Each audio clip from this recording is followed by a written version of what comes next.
nung nandoon ka, meron ka bang pagkakataon na nakitang minanakit kay LB Vergara? Opo. Nakita mo na may sinaktan. Opo. Sino ang nakita mong nanakit? Si Fran po. Franz. Yung babae. Opo. Tanong ko, anong mga instrumentong ginamit niya para ipampukpok sa ulo ni Aling LV? Na martilyo po. Martilyo. Martilyo. Tilyo. Opo. Saan pinartilyo? With Don Del Joseph Senator Estrada. Saan may nartilyo? Sa ulo? Sa mata? Saan? Kuan lang po. Dito lang po sa likod. Sa likod. Anong ginawa mo na? Hindi ka umawat? Hindi ka humingi ng tulong? Hindi mo sinabihan yung amo mo na Franz na, "Ma'am, tama na po yan." Hindi po. Bakit? Tatakot ako po eh. Senator Estrada, you have a statement to Yes. interject. May I know where the spouses? Tek, nasaan yung spouses Ruiz? Mr. Chairman, they are just running late, but they are expected to arrive at around 9:30. Alright. We can proceed. Your Honor, you have a question? I think, yes. Can I just give my opening statement, Mr. Go ahead, Chair? go ahead. Thank you, Mr. Chair. Magandang umaga po sa inyo lahat. Nagpapasalamat ako sa ating butihin chairman ng Committee on Justice sa agarang pagpapatawag ng ikatlong hearing patungkol sa pagmamaltrato dito kay Aling LV. Isang kasambahay na nabulag dahil sa kalupitan ng kanyang mga amo. Nararapat na bigyan ng Senado ng agarang aksyon ang isyong ito dahil naging mas nakakabahala ang sitwasyon na nagkaroon ng pagbabanta sa buhay ng isang witness na maaaring makapagbigay linaw sa mga pangyayari at magsiwalat ng katotohanan sa likod ng mga tila kasinungalingan ng mag-asawang Ruiz. Nakakapanlumo po talaga ang sinapit ni Aling LV sa kamay ng kanyang mga sadistang employers. At nakakagalit na sinangkalan nila mga inosente nilang mga tauhan kung totoo man ang salaysay ng mga testigo para kay Aling LV para lamang mapagtakpan ang kanilang kalupitan. Naway ang ating ginagawang mga pagdinig ay magbigay daan upang makamtan ni Aling LV ang hustisya, maparusahan ng mga may kasalanan at makapag-akda tayo ng mas malawak na polisiya na tutugon sa pangangailangan ng ating mga kasambahay. Maraming salamat po, Mr. Chair. Thank you, Senator Estrada. Relevant here is the presence and arrival of Mr. J.R. alias Dodong Jimenez na di umano na binaril. So sisimulan natin yan habang hinihintay natin yung Ruiz spouses. So, Dodong, ikaw ngayon ay nakapanumpa. Alin ba si Dodong? Pakitaas ang kamay.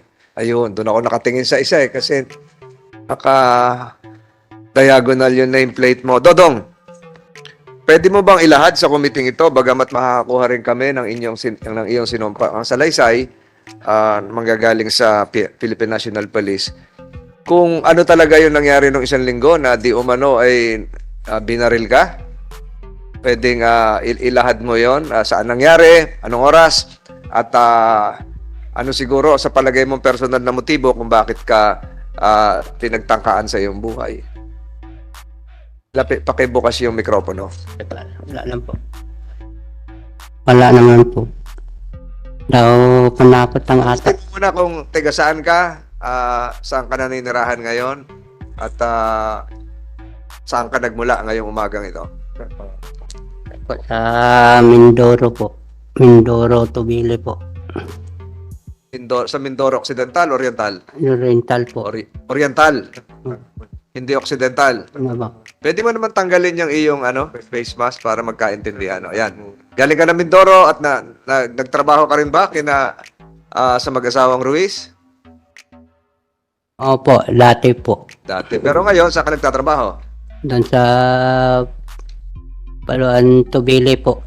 Saan? Tubili. Ano yung barangay? Barangay Paluan. Sa Paluan, bayan ng Paluan. Opo. So, ano yung nangyari nung isang linggo na binaril ka? Opo. Daw panakot lang ata po.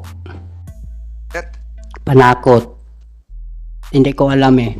tinakot ka. Saan ka binaril? Anong oras? Malas 9 po.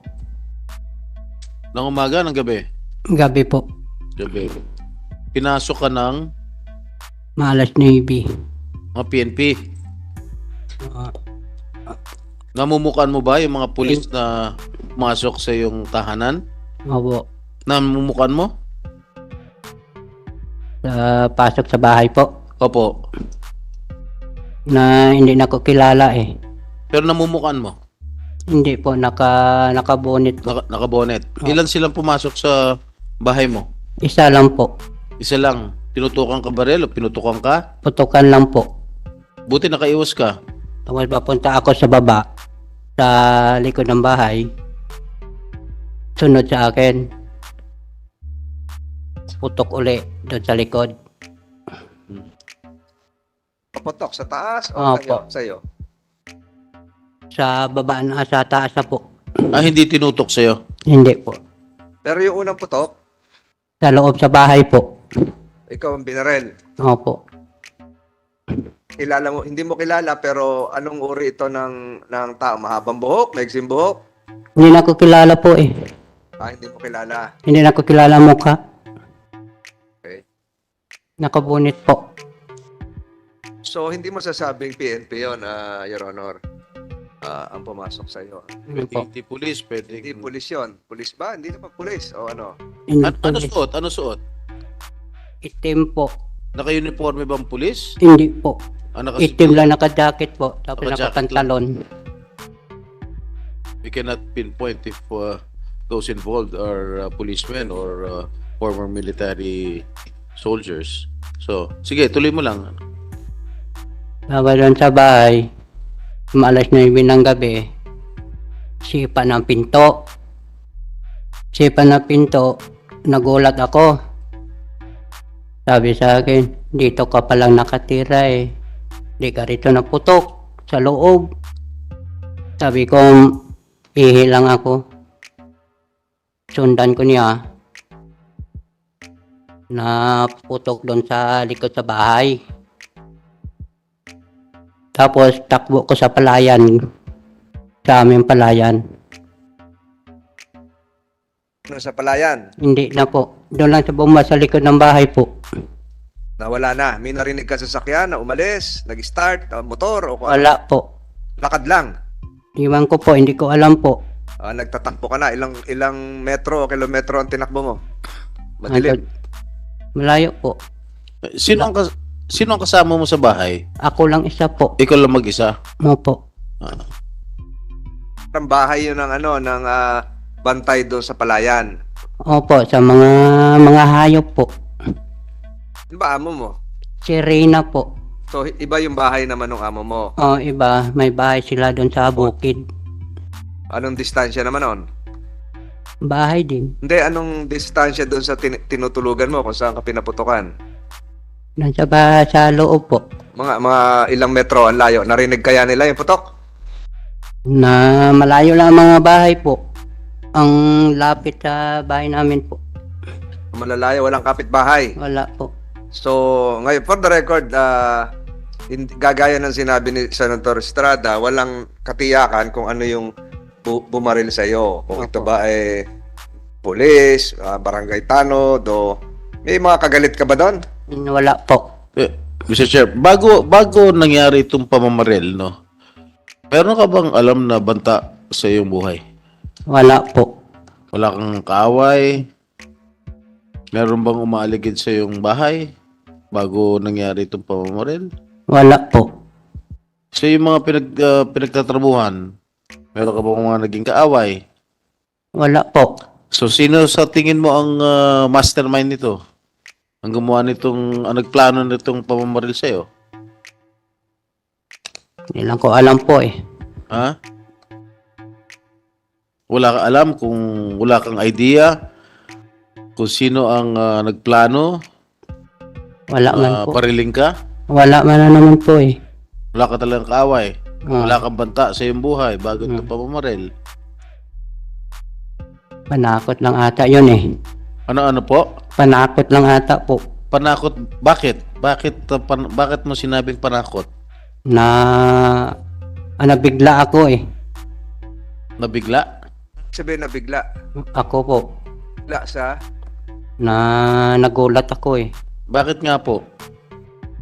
Ah, Wala ka ba naiisip kung sino gumawa nitong pagplanong pagpatay sa'yo?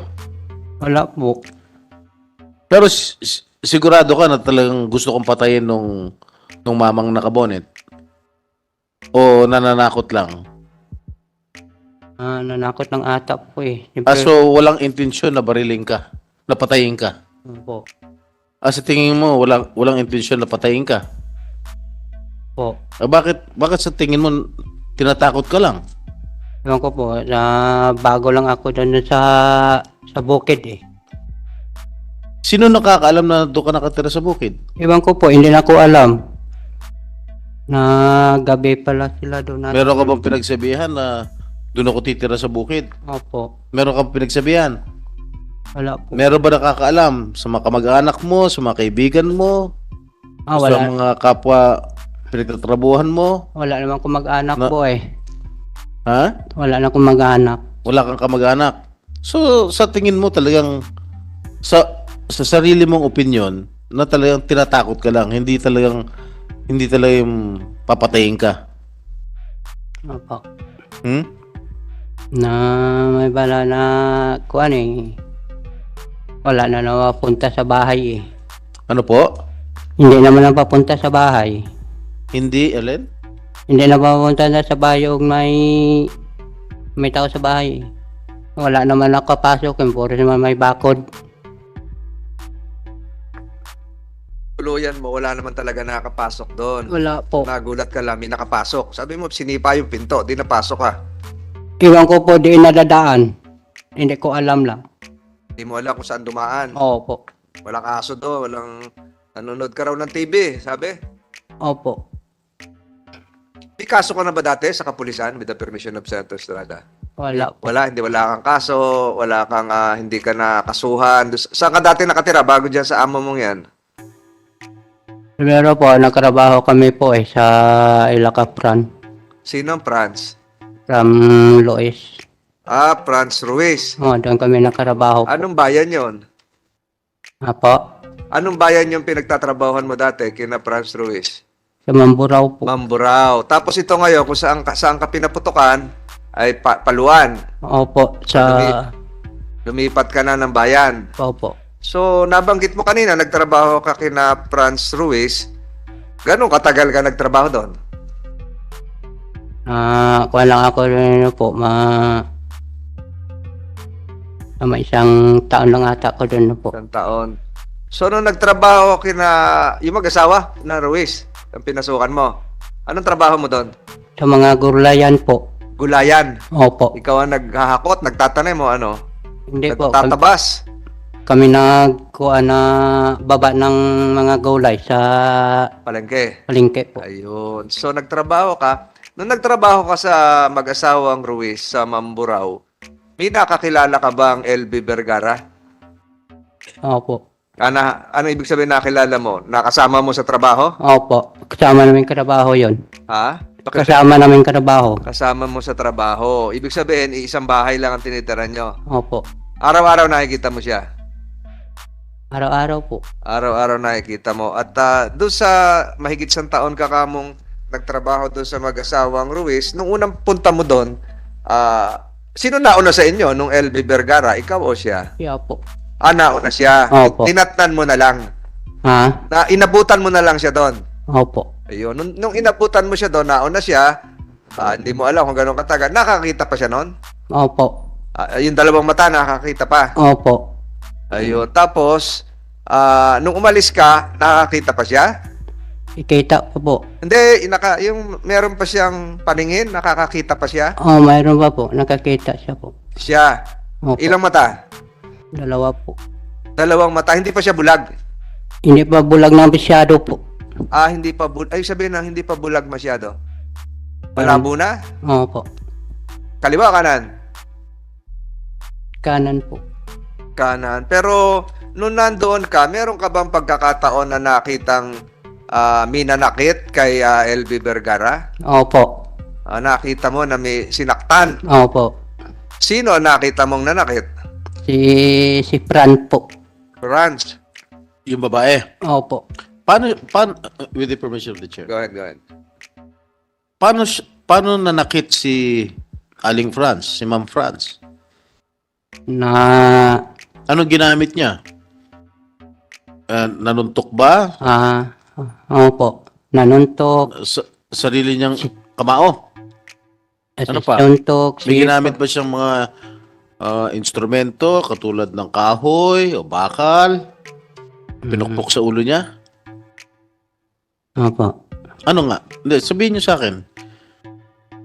Tapos po, Hindi, sagutin niyo muna yung tanong ko. Anong mga instrumento ginamit niya para ipampukpok sa ulo ni Aling LV? na martilyo po. Martilyo. Martilyo. Tilyo. Opo. Saan pinartilyo? We don't indulge of Senator Estrada. Saan may nartilyo? Sa ulo? Sa mata? Saan? Sa, kuan lang po. Dito lang po sa likod. Sa likod. Oh. Ano pa? Na sinuntok pa siya. Sinuntok pa siya po. Sinandok? Sinuntok siya po. Sinuntok? Opo. Saan? Ano parte ng katawan? Sa katawan o mata po. Sa mata? Opo. No, Nino. Franz po. Ng babae? Opo. Ano pa? Anong ginawa mo na? Hindi ka umawat? Hindi ka humingi ng tulong? Hindi mo sinabihan yung amo mo na Franz na, Ma'am, tama na po yan. Hindi po. Bakit? Tatakot ako po eh. Ba't ka natakot?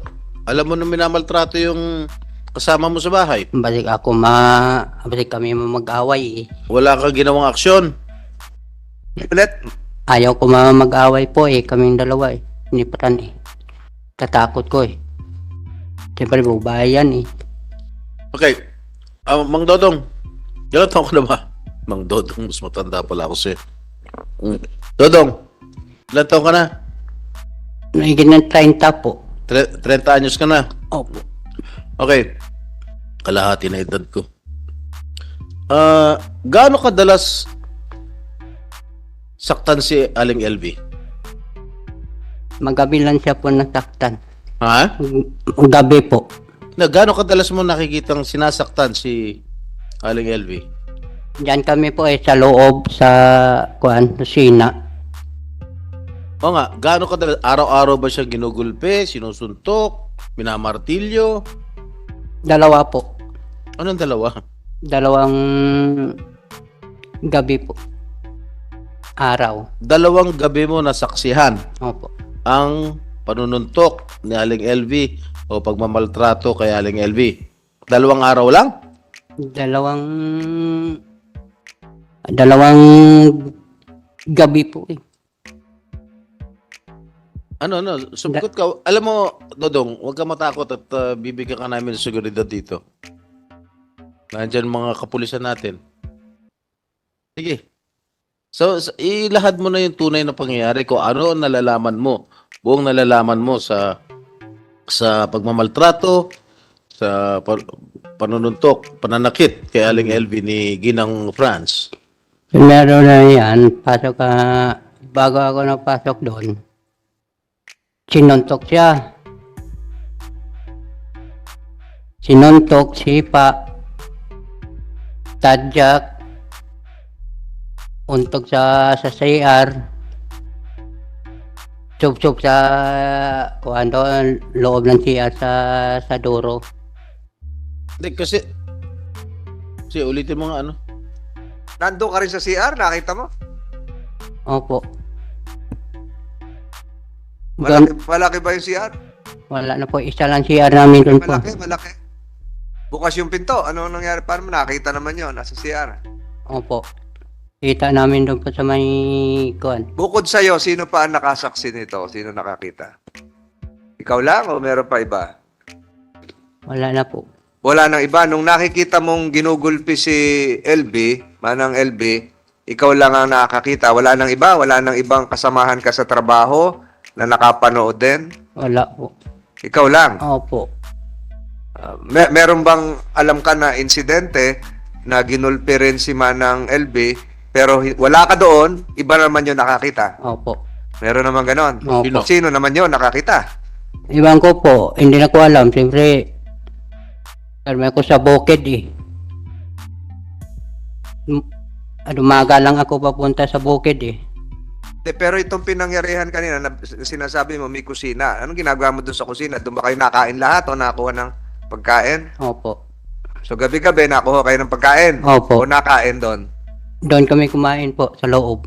So doon siya binubugbog. Opo. Yung kusina, meron CR. Opo. Eh di marami kayo nakain doon. Ilan ba kayo Marami nagtatrabaho? Dami kami din po. Marami. So bakit ikaw lang ang nakakita kung marami nagtatrabaho? May nakita na ko siya po eh. Ano? Pakiulit? Nakita na ko siya po. Hindi ko na nakita mo siya. Opo. So nung nandoon ka, ikaw lang yung nakain doon. Opo, pero marami kami. Marami kayo nakain pero ikaw lang nakakita doon sa CR. Opo. Hindi ba siya sumisigaw? Ayaw ko po eh. Ha? Ayaw ko po. Hindi sumisigaw si LB nung sinasaktan siya. Sabi niya, tama na te, tama na te. Oh, hindi naririnig ng iba pang kumakain. Sige naman kakain po eh. Paano ulit? Sige naman nila kumain eh. Ah, sige lang. Naririnig nila. Narinig nila po. Iba. Pero ikaw nakita mo. Opo. Siguro mamaya pag dumating si Manang LB si mag-asawang Ruiz ay ihilingin ng committee ito, ituro mo kung sino yung Ruiz spouses. I'd like to acknowledge the presence, arrival of Senator Rapi Tulfo, also a member of this committee. Morning, Your Honor. So ituloy mo. So nakikita mo, pag nakita mo yun, tuloy ka rin kain. Opo. Hindi kayo nag-usap ni LB na, LB, magpatingin tayo sa doktor, samahan kita. Gano'n, wala kayo Wala gano'n. po. Noong nabalitaan na si Manang LB ay nagtangkang tumakas at pumunta sa isang barangay hall, nalaman mo rin ba yon? Hindi po. Hindi mo alam na umalis siya. Opo. Hindi kayo nagkausap. Magkaibigan kayo ni LB? Ibigan lang na karabaho po.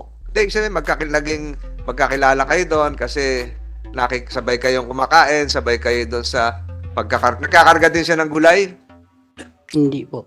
Ah, hindi. Doon lang sa kusina mo nakikita. Opo. So, nung una mo nakita siya, medyo may bulag na yung kanang mata, yung kaliwang mata, yung kaliwang mata, alin, pakiulit. Yung isang mata nakakita pa, ganun ba? Kita pa po. Noong nagtagal, nung umalis ka na, parehong mata, wala na. Wala na po. Wala. Paano mo nalamang wala na? Wala na po. Magkano ang sweldo mo doon sa mag-asawang Ruiz? Pero mga pasok namin po, 5,000. Ilan? 5,000 po. 5,000. Tapos, ang dagdagan niya ay 1,000. So, 6,000 na. Opo. Tapos, nakasweldo ka naman. Hindi po. Amaran bali-bali namin na mga cellphone po. Hindi ko maintindihan. Panay ang bali mo sa cellphone? Opo. Paano ang bali sa cellphone? Bumili. Sa- Pinapautang ka naman. Opo. Pero may listahan yon kung magkano na yun nabali mo. Cellphone lang po. So pag tinuos mo lahat yon, pasok ba dun sa usapan yung sweldo? Yung 6,000, 5,000, yung nakuha mo? Wala po. Hindi ka humingi na, ma'am, batayin niyo ako pasweldohin. Wala po eh. Tinanong mo rin si Manang LB kung nasweldo siya? Hindi na ko siya tanong po. Hindi ka So, trabaho ka lang, trabaho ka lang. Trabaho lang. Bakit mo naisipang umalis doon sa pinapasukan mong mag-asawang Ruiz? Lakad lang ako po. Siyempre, wala ko Trabaho lang ka, wala kay Saudi. Walang sahod. Sinaktan ka rin ba? Hindi po. Hindi ka. Pinagsabihan ka ba ng masama? Bawa sinabi ka, Dodong, masama, minura ka ba? Hindi po. So ano ang trato sa'yo? Maayos o hindi? Siya lang nagmamura po. Sino nagmumura? Si Fran po. Yung lalaki, yung asawa, anong pangalan? Si Jerry po. Minumura ka? Hindi po. Meron ba silang kasamang anak doon sa bahay? Opo. O minumura ka? Hindi po. So hindi ka sinaktan nun? Hindi po. Meron ka bang alam na ibang kasamahan nyo sa bahay na minumura din? Naririnig mo? Hindi po. Hindi, meron ka bang alam na ilan ba kayo nagtatrabaho doon?